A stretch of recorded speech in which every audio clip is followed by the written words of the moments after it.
Welcome back everybody to Forza Horizon 4, and yeah, today we're going to be once again looking at a showcase remix and a season event where we unlock a new exclusive vehicle. So yeah, this showcase remix is Night Flight, so yeah, let's see what it's all about. So yeah, I know we're driving a Lamborghini Countach. As you can see, it's the Forza Horizon edition. Outside of that, I'm not sure. Obviously we're up against a flying vehicle because that's why it's called Night Flight, but it's going to be set in the night time, but whether or not it's any different outside of that, I'm not sure. But yeah, glad we're driving the Lamborghini Countach. It is one of my favourite 80s cars. Well, to be honest, we don't have that many to choose from on this game or previous Forza games from the 80s, but still one of my favourites.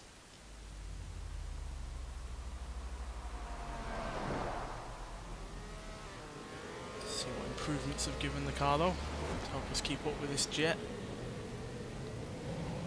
And there it goes, well above us. So yeah, certainly faster than it was standard.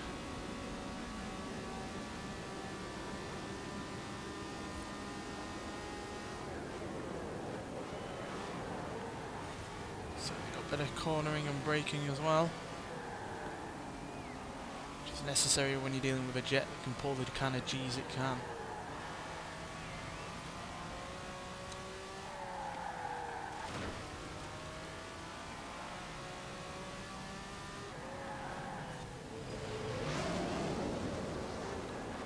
That'd be frightening, having that happen in real life. Especially when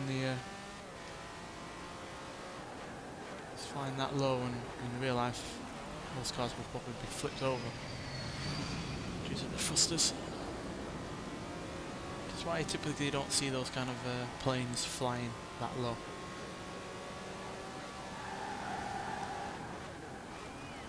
And if anyone was remembers an old Top Gear episode where they drove a couple of cars behind the back of a 747 with its engines at full power, you'll know what I mean about cars easily being flown about due to jets and their engines. So that's the advantage in terms of speed.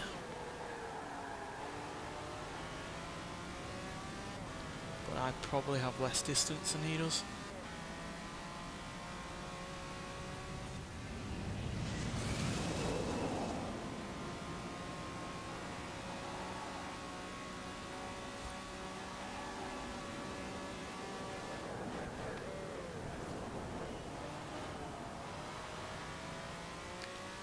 Big jump.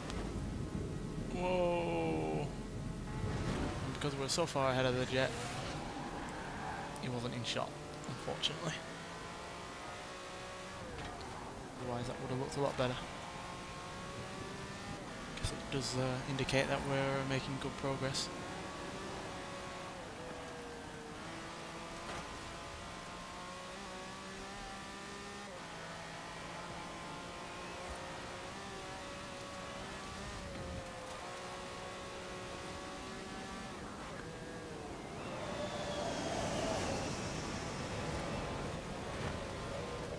Definitely got a lead on us.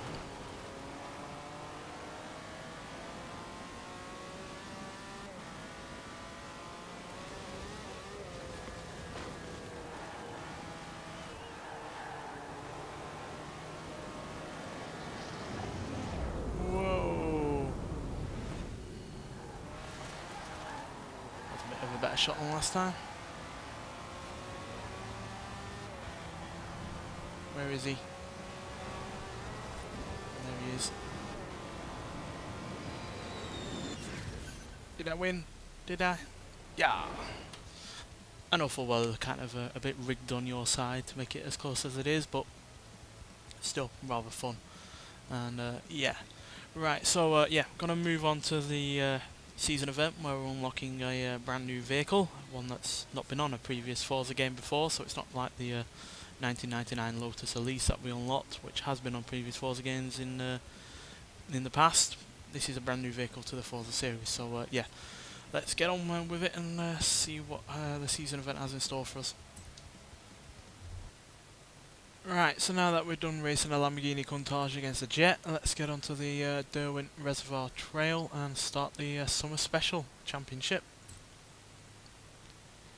So yeah, as you can see, the third place reward is for 15 grand, second place reward is 25 grand, plus the 15 grand, and then if we get first place we get all of those and a mini convertible.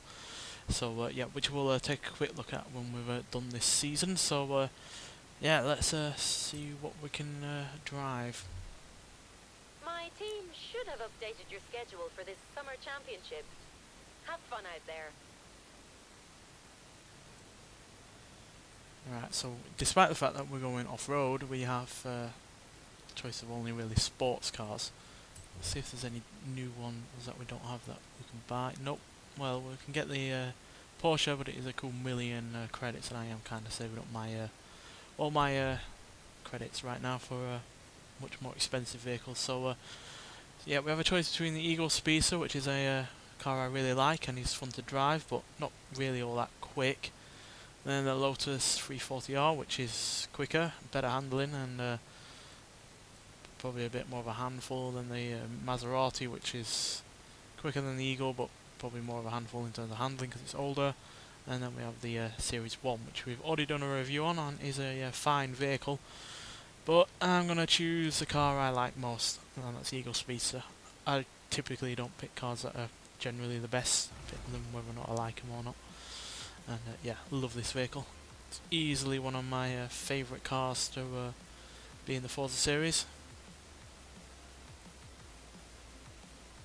And yeah, I'm glad that we were able to get this really rare beauty in the game. Though obviously it's not the first time it's been in a Forza game. But hopefully it's not the last either. Right, let's start. Hopefully this can deal with whatever it throws at it. This circuit that is.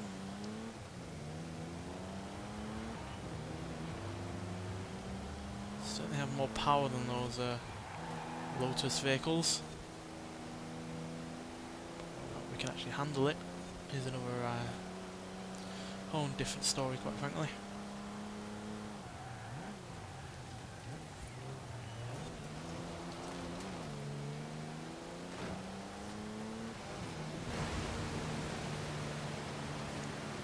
Morgan Freewheeler surprisingly effective through this water, and I am not.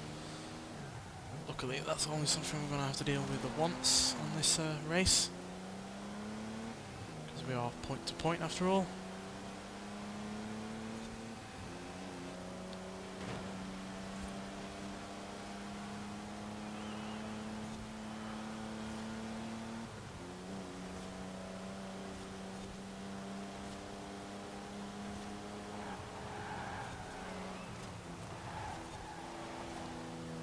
Real reason to brake hard through that section, meaning we can catch up on our opponents.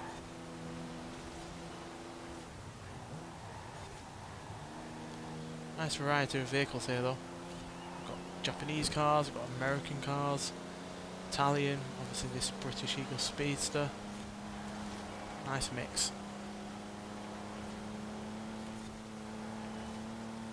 Right, we're in a podium position, which is helpful. But I want to get a good solid 20 points in on our first race. And we aren't going to do that by oversteering and then going into a fence. Because as you can see, the MX-5 took full advantage of that.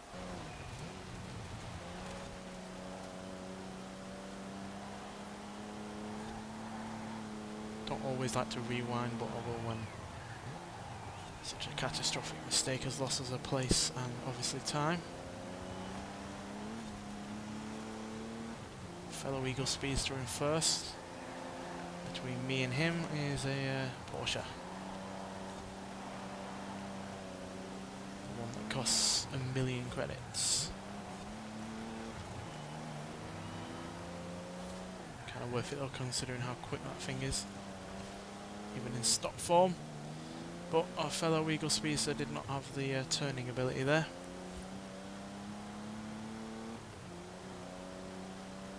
We're likely one of the few cars here that are standard.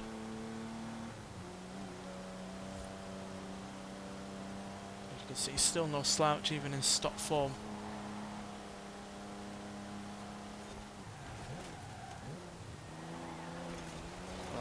glorious sounding inline 6 engine to make everything even better.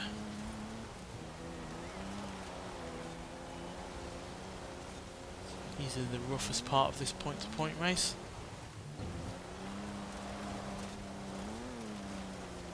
Just about hanging in on there.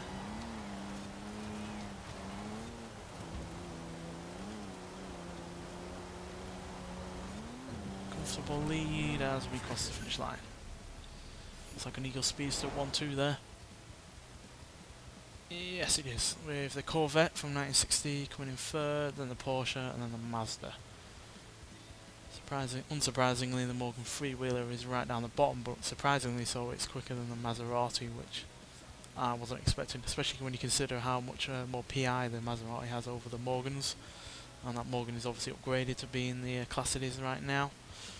Another surprise is the 280 SL, which again has been heavily upgraded to be here, especially considering that car is not the sportiest of vehicles in stock form, but at least we've got first place and a cool 20 points. It's always a helpful start when you're doing a championship. So yeah, let's get on to the next race. Right, so now we're at the Greendale Foothill Scramble. So this is probably a circuit, mixing on-road and off-road. But hopefully the Eagle will do well here again, like it did before. Yeah, 3 laps. Not really worried about the Morgans.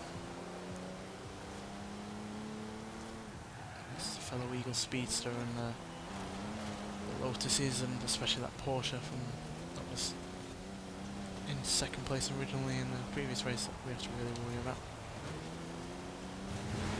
As well as obviously all of the off-road elements that we are having to handle here. Not the kind of vehicle I choose to deal with these kind of elements.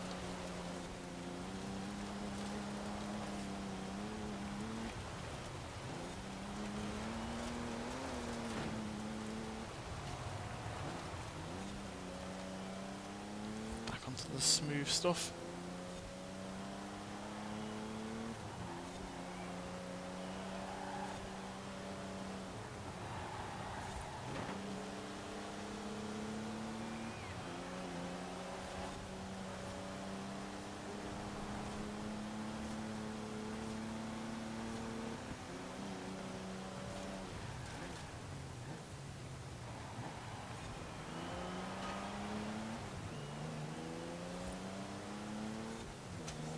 Certainly better here than we are on the dirt, which I guess is no surprise.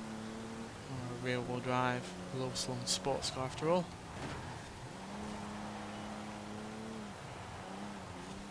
This time around it's a Corvette in the lead, with the Mazda in second, and fellow Eagle in fifth.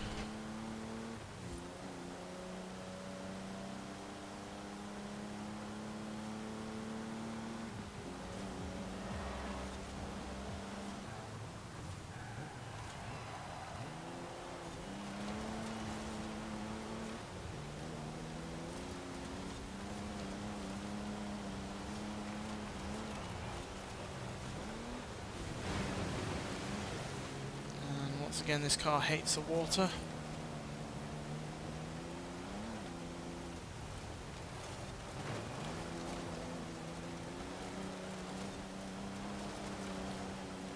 Wouldn't be surprised if this is the car with the lowest ground clearance here.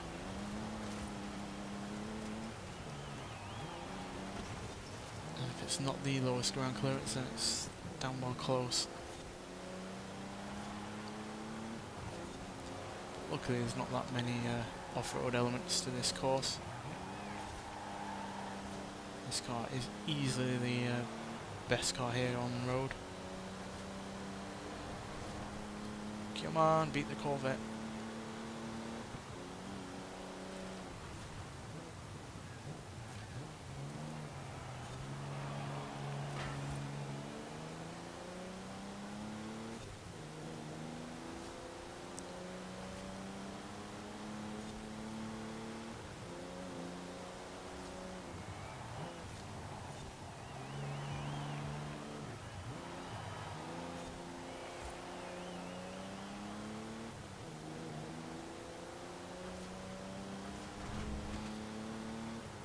Come on, surely he doesn't have more straight line speed than me.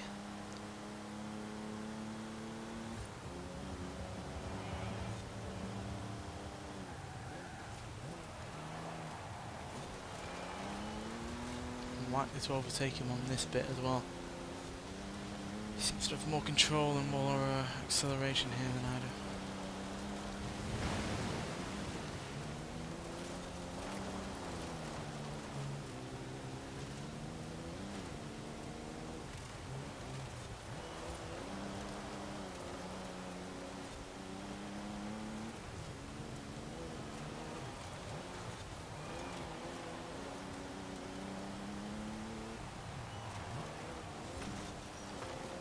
Come on, gotta capitalise on the fact we're better on the asphalt.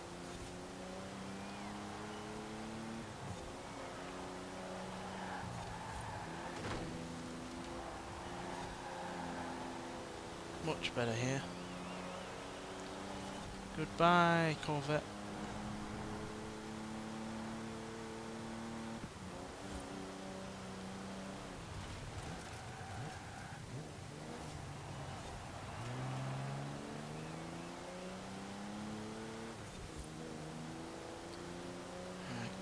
Final couple of corners.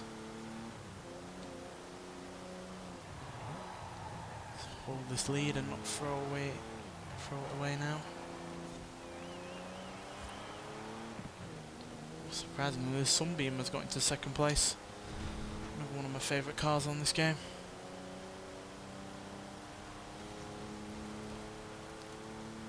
Don't think many people appreciate that car anymore. Well, not quite as much as he did when it was originally out or made its debut on a Forza game. But there we go, another 20 points secured. Not as easily, I found, as last time, especially considering we had to deal with the dirt. But the leaderboard has mixed up a fair bit with the Sunbeam Tiger and the Corvette doing better than they did last time. Alright, let's move on to the next race. I think there's only 3, if not. It's just more time spent with this brilliant car, quite frankly. Nice amount of influence there. So yeah, see you in the next race. So this is indeed the final race in this summer special season championship, Baltimore Gardens Scramble. So yeah, going to be dealing with tarmac and off-road elements once again.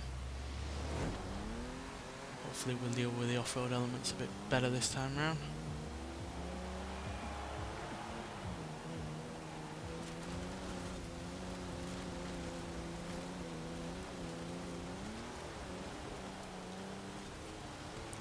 Does help that with this game having so many different kinds of surfaces that just because it's off-road elements doesn't mean that it's going to be the kind that you are going to suffer on, because this does seem to be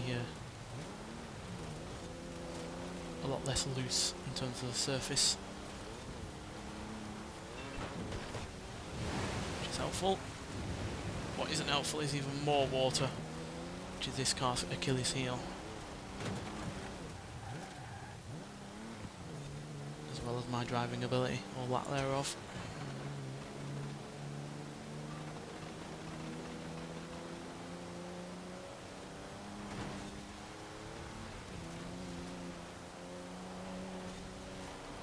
Not a stronger start this time round.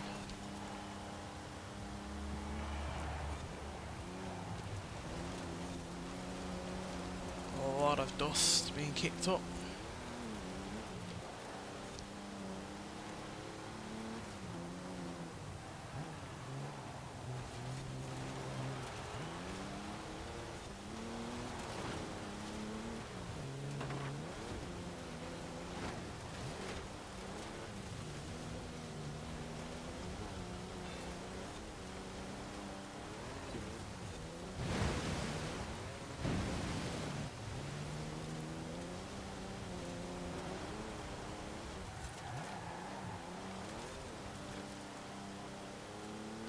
Come on. We'll at least get a top 5 position. Because languishing back here does not give us all that many points.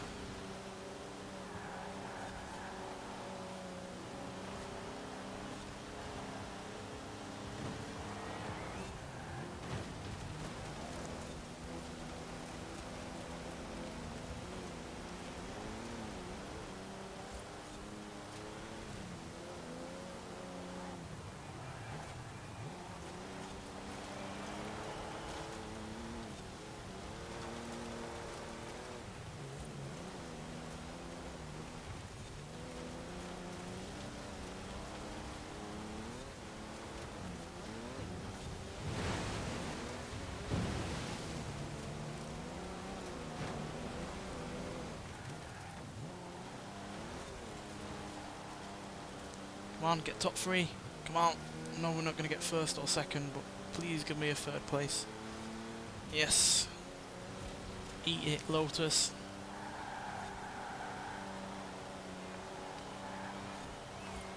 Oh, very nearly got second. I'll take third. That should be enough points to get us first place overall in the championship after winning the first 2. And it does, with a comfortable 10-point lead. Corvette did make up for it that race by getting into a second, and then Sunbeam Tiger, I don't know what position he came in that race, but as you can see, certainly came back from the backfield in the first race to go in third. Fellow Eagle Speedster dropped back after that first race, and yeah, the Mazda was in 5th. So yeah, there we go. Really happy with that. And yeah, not only do we get a nice amount of money, but we also get a brand new car, which we'll take a quick look at. And then I think we'll do something else that I forgot about before. Yeah, there's a convertible, 25 grand, and another 15 to make 40. On top of all the money that we've made in this race and the previous 2. So yeah, you get a healthy amount of money out of doing these, even if you don't want the car. But I certainly do. So yeah, let's take a look at it, and then I'm going to do a rivals event. I've already done it myself in my own time, but it's got a car that is going to be coming to the game in a future season. So we'll take a look at it. First, let's look at the Mini. Scroll along. See what power it's doing, what weight it's got to it. We'll definitely do a full review on it. I just wanted to take a quick look at it for you guys. So yeah, there we go. Decent enough stats for a front-wheel drive hot hatchback. Well, a former hot hatchback, now convertible. But it is the John Cooper works, so it's bound to have more power. Yeah, 228 horsepower, 236 pound-feet of torque. 2 litre inline 4, I'm guessing. Not sure if it's supercharged or turbocharged, but yeah, it doesn't weigh all that much considering it is, you know, a convertible version of a standard car, which, as you know, if it's convertible, it's going to have more weight due to strengthening it to make it as strong as a standard hardtop. But yeah, more weight than the GP, but then again, that was a really rather track-ready, stripped-out car, no back seats or the like. But it does have more power than that, and it's actually got less weight up front as well, which is a surprise. Standard John Cooper works, again, weighs more, but again, more power, more torque, and again, less weight up front. So let's take it out for a quick drive, see what it's got going on, and then we'll go and do a rivals event, show off another car that we'll eventually probably review.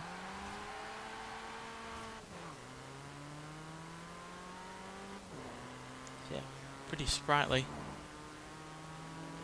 Because I have my TV turned down while recording, I can't hear if it's supercharged or turbocharged, but definitely know that when it comes to the review.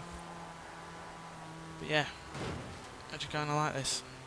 I'm not a massive fan of the modern Mini, especially these generations that we've been having lately. I feel like they've been getting a bit too big, a bit too heavy, really. But this has plenty of power and torque to really make up for that weight. And yeah, really decent in terms of acceleration, despite that weight. Yeah, in convertible version, I think it does actually look alright.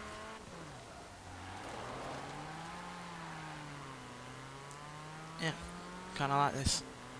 Oh, I'll know for sure when it comes to the review. One thing that this car does have over other convertibles that have, you know, 4 seats, is that it does look like it has decent amount of legroom in the back there, which is unusual for a 4-seater, because convertible, because usually they don't, especially when it comes to smaller cars like this. Right, let's get on to the rivals event, which I was talking about before. So yeah, monthly rivals. So we're at the Greendale Club Circuit. We're going to be driving around in the Maserati MC12 Corsa from 2008. So yeah, let's check it out. I have, like I said, been in this rivals event before, trying it out, and it is a really rather quick vehicle. So yeah, I look forward to reviewing this if it is at least fully viewable, because I prefer to review cars like that. especially if I can at least see the engine. Not too fussed if I can't see the boot, but if I can see the engine, then all good with that.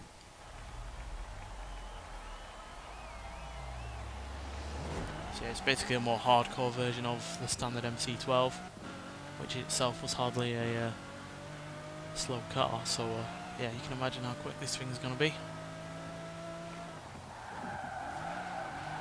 It is a little bit difficult to get used to handling wise, especially if you've not driven it all that much. I've only had 2 laps of this beforehand, and that was immediately pretty much when the update came out with the new season, so not exactly familiar with this car, as you can tell. But even though I'm not the best driver with this thing, you can still see how quick it is in terms of acceleration. You can certainly hear how good it sounds as well. I mean, this isn't a long circuit or anything, but we're still getting up to really rather good speeds.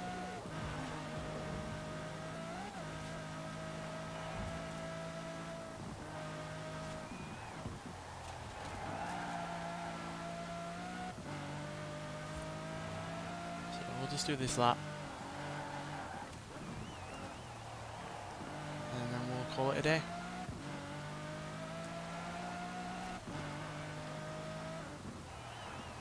So yeah, I am pleased that they're putting in plenty of new cars into the game via the festival playlist.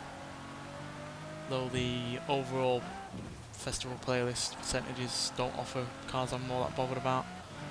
We've got the Quartz Regalia again to get at 50%, and then the Bone Shaker at 80%.